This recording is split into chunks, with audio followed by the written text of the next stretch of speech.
The story begins with a man named Ryan, arriving at an airport in South America. He's picked up by a driver, in a sleek, luxury car, that will take him to his destination.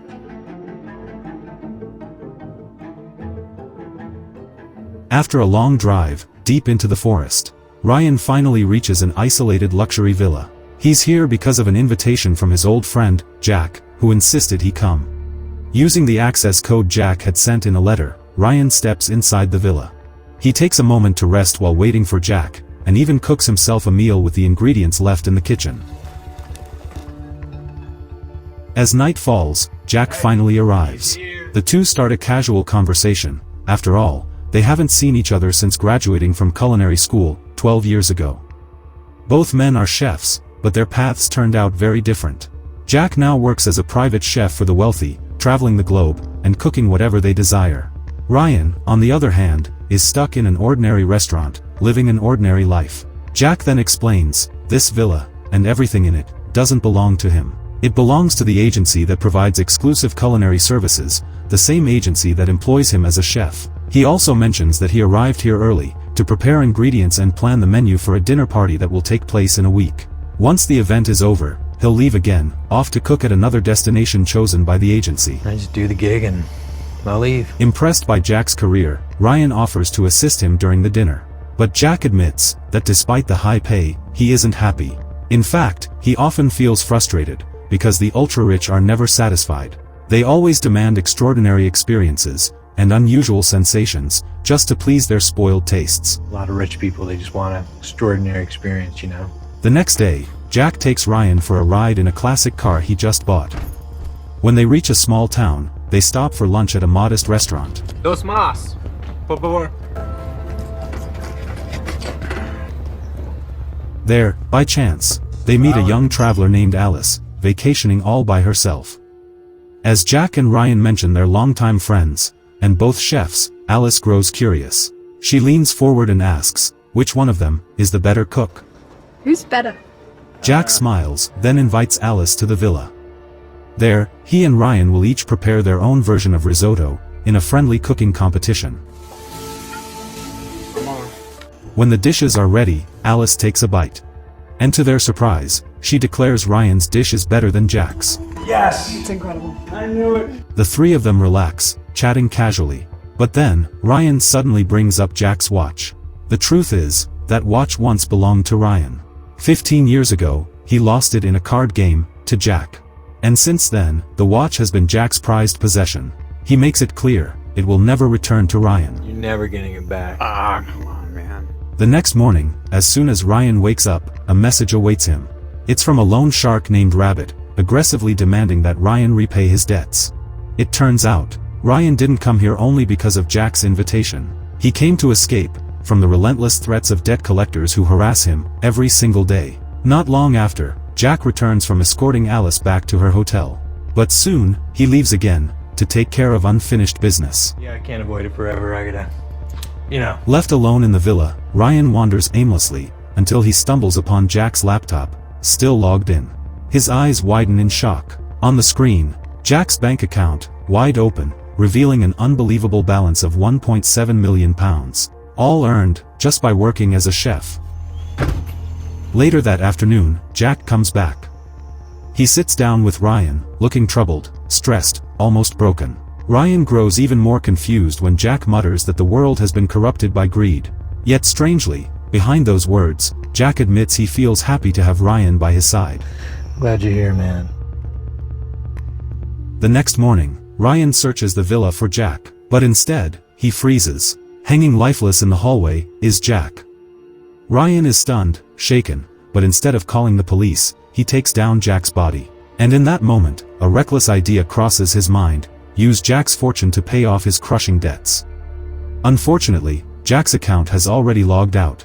Desperate, Ryan contacts the bank, pretending to be Jack, and requests a password reset. The number is 415. But the plan fails. Unable to answer the detailed security questions, the bank demands he appear in person, in England, with proper identification. Knowing he cannot use his own ID, Ryan makes a dangerous choice. He reaches out to a counterfeiter, who agrees to send forged documents within 3 days. At the same time, Ryan hears again from Rabbit. But this time, the threat is personal. Rabbit sends a photo of Ryan's mother. If the debts aren't paid soon, she will be killed. Panicked, Ryan replies in desperation. He promises to pay everything, even offering an extra $50,000, if only Rabbit will give him one more week. That night, Ryan secretly disposes of Jack's body, sinking it into the lake with heavy weights, hoping no one will ever find it. The next day, while eating at the same restaurant as before, Ryan's phone rings. It's Rabbit, calling again, demanding payment immediately or Ryan's mother will be killed. With no other option, Ryan tries to renegotiate. He offers an extra $100,000 for more time. But Rabbit doesn't believe him. Instead, Rabbit demands a first payment of $50,000 by tomorrow night. When Ryan returns to the villa, panic grips him. Outside, a car is parked. And inside, two strangers wait. Their names are Imogene and Maurice.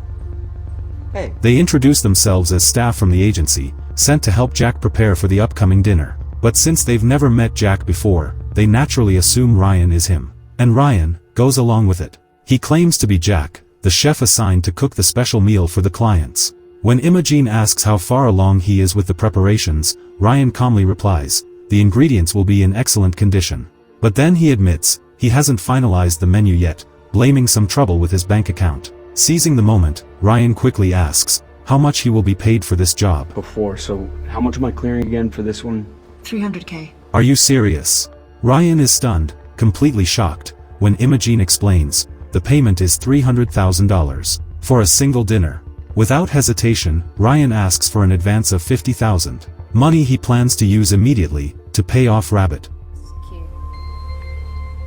With his debt settled and relief washing over him, Ryan finally feels at ease. But his calm doesn't last. Imogene grows irritated when Ryan admits he hasn't secured the right ingredients yet. He excuses himself, saying he wanted to wait for her arrival, though in truth, he should have started days ago. Than I thought it would be. Not wanting the event to face any setbacks, Imogene and Maurice decide to take Ryan into town, to personally select the ingredients. As a chef, Ryan has no problem with ingredients, or cooking techniques. But then Imogene explains, she needs 2 cuts of fresh meat. Meaning, 2 healthy, living human beings. I will need 2 cuts of meat. 2 people. What the hell? Right. Ryan is frozen in shock. It turns out, this agency is no ordinary employer. It's a secret organization that provides gourmet dishes made from human flesh, catering to wealthy clients who crave unique flavors, and extreme dining experiences. If Ryan refuses, or if the food he prepares fails to satisfy, the agency will not hesitate. They'll kill him, on the spot. I can't. But a bad dish from you and your life will end. Is that clear enough? Yes. That night at the villa, Ryan secretly tries to escape. But with Maurice and Imogene constantly watching, he has no chance. Imogene even confronts him directly, making it clear this job is not optional.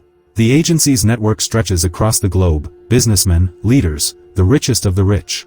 If Ryan dares to run, or break the contract, his life, and the lives of his family, will be at stake. And in that moment, Ryan finally understands. He realizes why Jack chose to end his own life. Jack could no longer bear being trapped, in such a terrifying underworld. The next day, Maurice takes Ryan back to the front of the church, the same one as before. Their mission, to find fresh meat. The victims must be healthy. Their eyes lock onto 2 women walking nearby. Maurice sneers at the older one, dismissing her as tough and unpleasant. But the younger woman, he decides, would be perfect for the dinner menu. Ryan and Maurice follow them closely. But once the women enter a neighborhood, they suddenly vanish. At that very moment, by sheer coincidence, Maurice is greeted by a young mechanic named Jose. Strong. Fit. Perfect.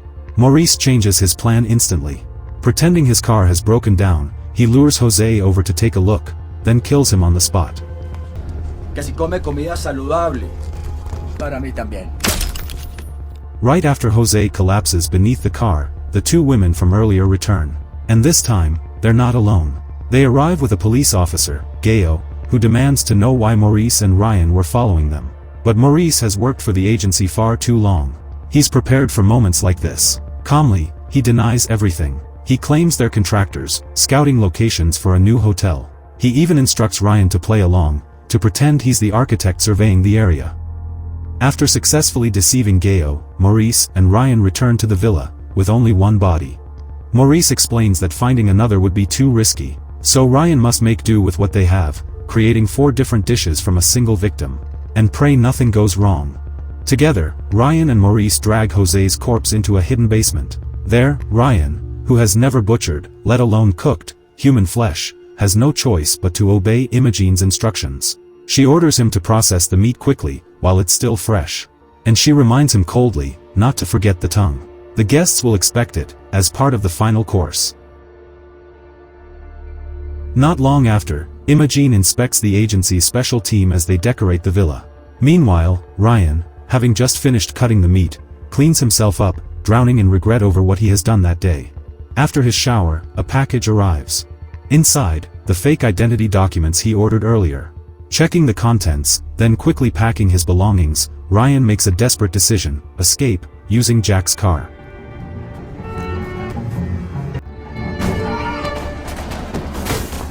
Oh no! His plan falls apart when, nervous behind the wheel, he crashes into a stone barrier, wrecking the car. Ryan tries to explain to Maurice that the brakes failed, that the car rolled on its own. But the excuse makes no sense. Maurice sees right through him, convinced Ryan was trying to run away. As someone who has worked for the agency for years, Maurice delivers a cold warning: don't try it again. No one has ever escaped their duties, except one woman. A chef named Greta. Yes. Greta left. Maurice recalls how Greta was once overwhelmed with stress. But over time, she improved her cooking, until everyone adored her. The agency rewarded her with generous pay and bonuses. Yet Greta refused them all, demanding only to meet the agency's higher-ups.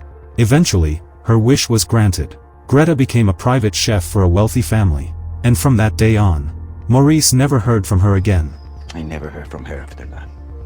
Hearing this story, Ryan steels himself.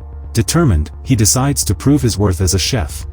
He tells Imogene he will prepare 4 spectacular dishes for the 5 important guests that evening. And for dessert, a tongue sashimi with sorbet. A dish he's certain will impress them all. Later that night, 2 important guests arrive, a married couple from Belgium, brought in by Maurice. But once Maurice leaves again to collect the other guests, trouble arrives instead. Officer Gayo returns, and this time, he's not alone. He's accompanied by Detective Ruiz. Their purpose is clear. They want to question Maurice, because Ruiz's nephew, Jose the mechanic, has been reported missing. The very same day Gayo encountered Maurice and Ryan. Upon learning Maurice is away, Ruiz decides to wait. Imogene grows uneasy. Left with no choice, she introduces Ruiz to Ryan, who is busy in the kitchen. Jack, this is Detective Royce. Ryan, who had previously claimed to be an architect, scrambles to improvise when Ruiz begins asking questions. He says cooking is just a personal hobby. But when Ruiz presses him about architecture, Ryan stumbles. Nervous. His answers awkward and shallow. Sensing disaster, Imogene steps in, smoothly covering for him. To divert suspicion, she instructs Ryan to prepare a meat soup for Gayo and Ruiz. Neither of them realize, the dish is made from Jose's flesh, Ruiz's very own nephew. You know, your architectural knowledge is, but this soup. While enjoying the meal, Detective Ruiz praises Ryan's cooking, saying this meat soup is the most delicious he has ever tasted. But just as he asks Imogene for permission to charge his phone, a commotion erupts outside. Maurice has just returned. As the first course is served to the wealthy guests, Maurice steps in. With ease, he fools Ruiz, claiming he knows nothing about Jose. Yet Ruiz remains suspicious. His doubts only deepen, after hearing Imogene and Maurice suggest Jose might have gone on a sudden vacation, or decided to start a new life elsewhere.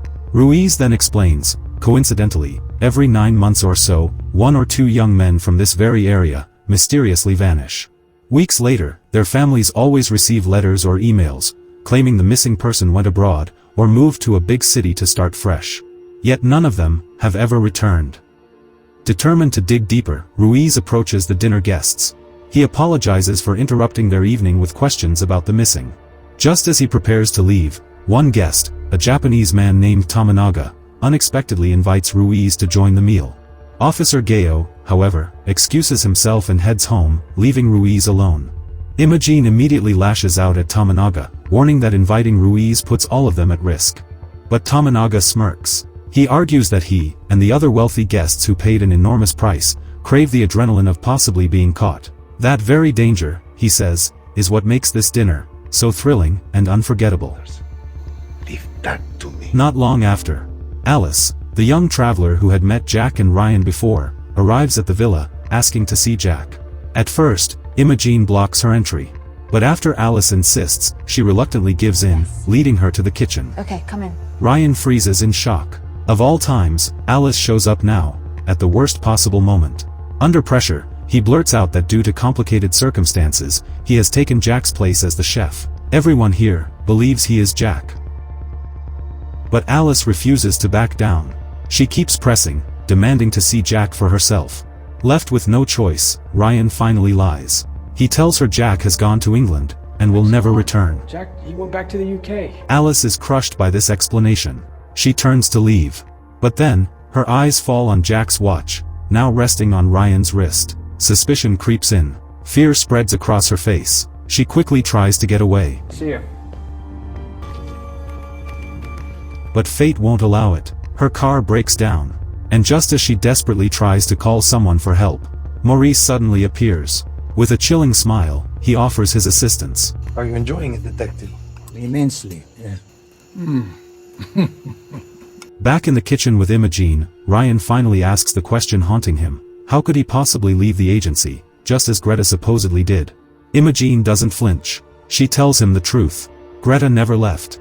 Her final dinner with the agency took place exactly 1 week after meeting them. But the difference was, that night, Greta wasn't the chef. Greta herself became the meal. But she wasn't the chef. She was the ingredient. The revelation crushes Ryan. The last glimmer of hope for escape shatters. Slumping in despair, he realizes, he is trapped inside a cycle of horror and cruelty.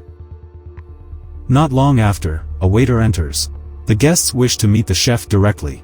Nervously, Ryan steps forward. To his shock, every guest, including Ruiz, showers him with praise. They declare his cooking the best they've ever tasted. Some even rank his dishes among the top 3 meals of their lives. At last, the guests request their long-awaited dessert, the tongue dish, served as sashimi. The tongue? While most of the table leans forward in anticipation, Ruiz crosses his arms and firmly refuses to try it. No dessert for me, thank you. Back in the kitchen, Ryan prepares the dish. But when he and Imogen inspect the tongue, horror strikes. Jose's tongue is covered in lesions, herpes, making it impossible to serve as sashimi. They have no choice.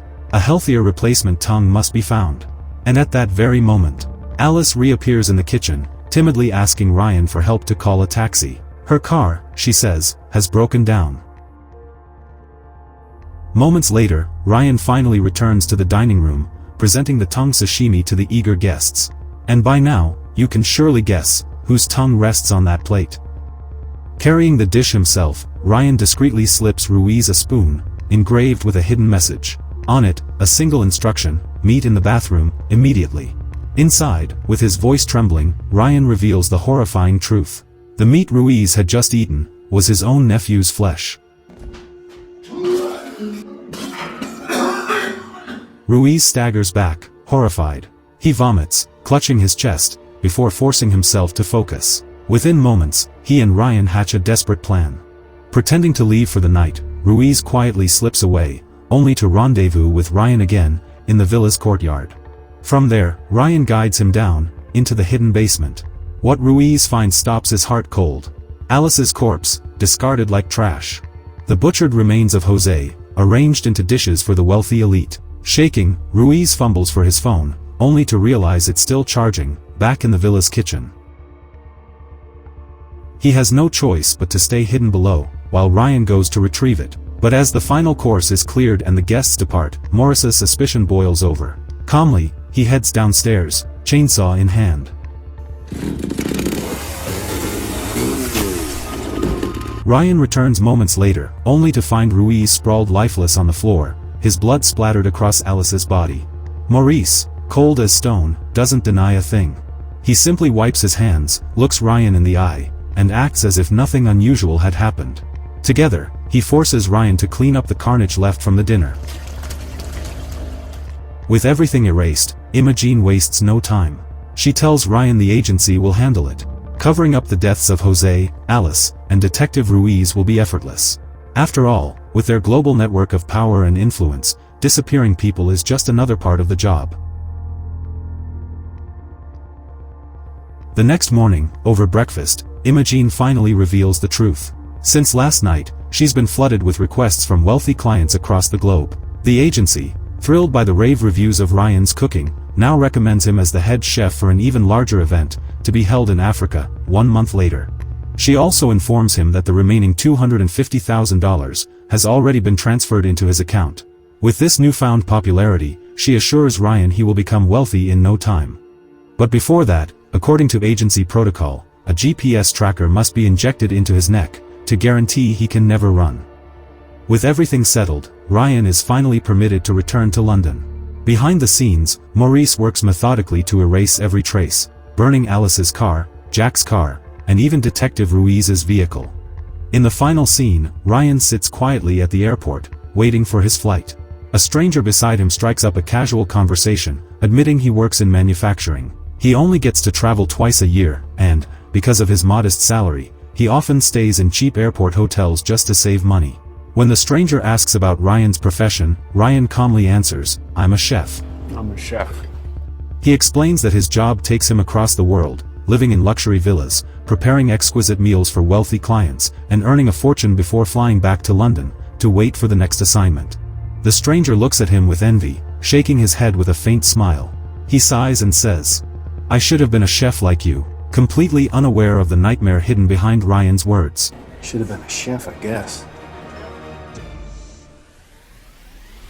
So, what do you think, friends? Pretty intense, right? Ryan's reckless decision to pretend as Jack dragged him into a terrifying world where escape was no longer an option. In the end, he must either keep cooking for the agency, or face certain death. Thanks for watching, and see you again in the next recap.